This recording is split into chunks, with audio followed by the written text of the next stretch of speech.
What's going on, fight fans? It's Capital Combat. The name says it all. I'm Rob Jarrell, and yes, it has been a while, but here's a preview to tonight's Super Bantamweight or Junior Featherweight title matchup going down on Showtime by PBC, featuring Luis Nery taking on Brandon Figueroa.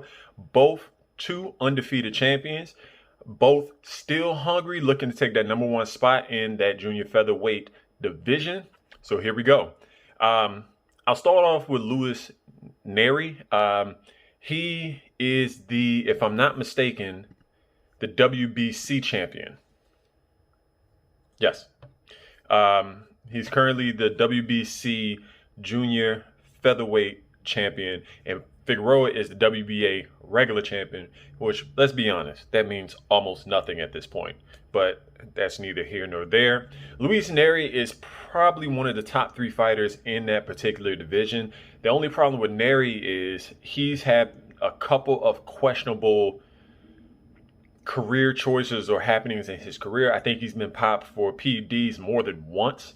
And that doesn't look well for him because his legacy, his title, his record will always be questioned. So if he comes up clean in this fight, that just makes a more interesting case for Nery going forward so he can get those big money fights. He hails out of Mexico and he doesn't have your standard Mexican style.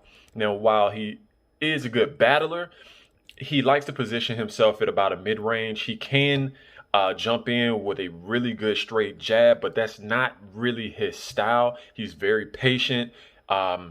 He likes to kind of stalk his opponents. He always seems to be in punching position. And while he doesn't cut off the ring, he's good at staying in front of his opponent. He's got some really good wins against some high-level competition. Shinsuke Yamanaka, Aaron Alameda, Juan Carlos Payano, McJoe Arroyo. And in that Payano fight, he really showed a lot to even knock him out because Payano is very hard to figure out. He's kind of got a rough style. I'm not going to say Payano cheats, but he knows how to bend the rules and very difficult to defeat. And he was able to take his time, figure Payano out, his timing, and he will come in and he likes to, I'm not going to say win punches, but he throws a lot of looping punches. The jab is usually pretty inconsequential. He likes to get you looking at it, and he really varies up his shots while moving on the inside, mid-range to inside. He'll throw a looping right, come back, but his left hook may not go upstairs. He'll drop it to the body, drop a right uppercut, and end it with a left. And very good, varied shots. And you really can't bully him. You really can't fight and jockey with him on the inside. He knows how to stand his ground. He knows how to position his opponents. And I'm not going to say he sharpshoots, but placing those shots well. He's not particularly fast, but he can be pretty quick and pretty explosive. Now, his opponent in Brandon Figueroa, a younger brother to Omar Figueroa Jr., is a completely different fighter than Omar. He's a guy who is he's tall, lanky, all about work rate. To me, he seems kind of like Leo Santa Cruz, but he doesn't have as tight as a defense as Santa Cruz. He's not as explosive.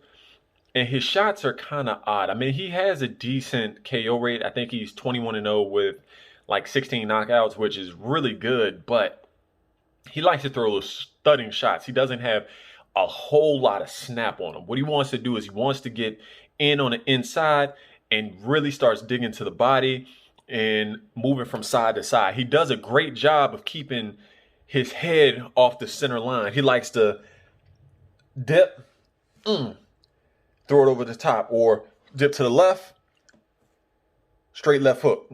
I'm sorry, not straight left hook, but to the point left hook. But like I said, it's usually a very high work rate, which makes him not look as good as he probably should, especially for a guy of his height who towers over his opponents. I mean, against Julio Ceja, who he got a split, where there was a split draw, he really brought himself down to Ceja's level, which made him much easier to hit, especially with a guy who Ceja, who pretty much could match his work rate throughout the fight. But not only that, that work rate is hard to keep up. And Figueroa in his fights with him, Escandon, I think I saw him versus not Seja, but it might have been Flores.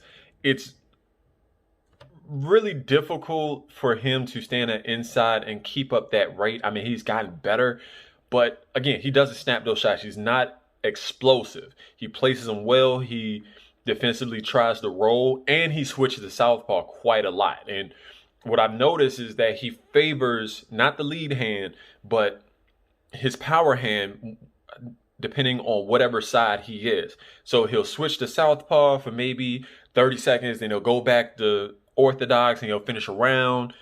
But he likes to throw, he likes to lean, throw the right, go into southpaw, and come back with the left, and he'll stay there.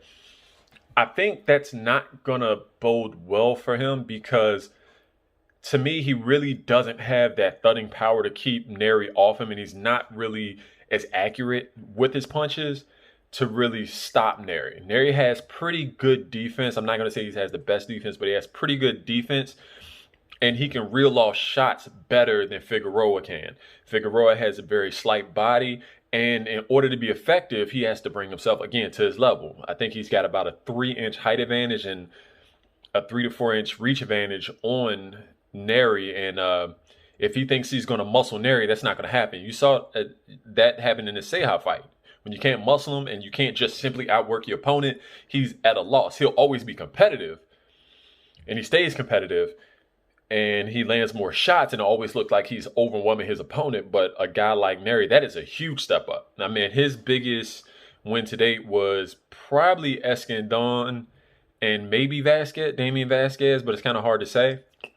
Not only that, I would hazard to say, please, for him, stay out of southpaw, because Nery has faced, I want to say, 4 straight southpaws. I'm talking about Payano, Arroyo, Yamanaka, and I think even Alameda was a southpaw. And really, he's looked great in all those fights. And for Figueroa to switch to southpaw will fall right into the hands of Nery. I mean, he's a southpaw himself, and he has way too much experience against southpaws.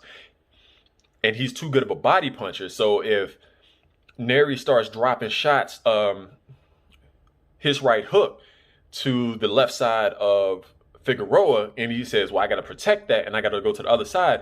If I'm not mistaken, he knocked out Payano with a short left to the body, and it was very delayed, but he did knock him down, and he wasn't getting back up. So I think those body shots for Nery are going to be huge. And also, even though it's offline, his head is off the center line. If he ducks down too much and stays there too long, Nery's just going to drop really good uppercuts. I mean, I was very impressed with the uppercuts that he threw in his last 3 fights. And every time he dips, I'm looking for that left uppercut. And I now have to back this up. But if Figueroa is in an orthodox stance and he thinks he's just going to here or here and throw the right, as soon as he tries to throw his lead right, overhand right, which really isn't very fast, it's just meant to land a thudding shot, he's going to get hit. And I can see that left uppercut making its mark. And if he misses, look for a left uppercut and a left over the top. That's how I would find success with Nery. Figueroa, he's got to stay off of Nery's center line. He can't allow himself to consistently be in front of Nery. If he can cut a few angles, because I think he can throw his right hand repeatedly and finish with a hook, I think he has a chance. But he's just not going to be able to muscle Nery. He's too strong. He's older. He has that grown man body, as most guys would say. I mean, how old is Nery? And I have my computer in front of me, so it just makes it easy. But yeah, he's 26, and Figueroa, he just seems like a much stronger guy. I know that sounds bad, but let's see. Well, he's 24. It's only a 2-year difference, but he just seems like a more solid fighter, and Figueroa just seems more fresh faced. Nery has about 10 more fights. And out of that, I think he has 24 knockouts. So his KO percentage is just higher, and I think he's had higher competition, higher level competition. But that's all I got for you today. Tune in to Showtime. Let us know what you think. We got a Mexican American matchup going on tonight. I think it's a great fight. I think Brandon wins this fight, he's going to get a lot of money fights. But Nery, if he comes up clean and doesn't disqualify himself or anything, or make it a toe-to-toe matchup, I think he gets this, and he gets the top fighters in his particular division. I mean, he's going to want to fight Daniel Roman,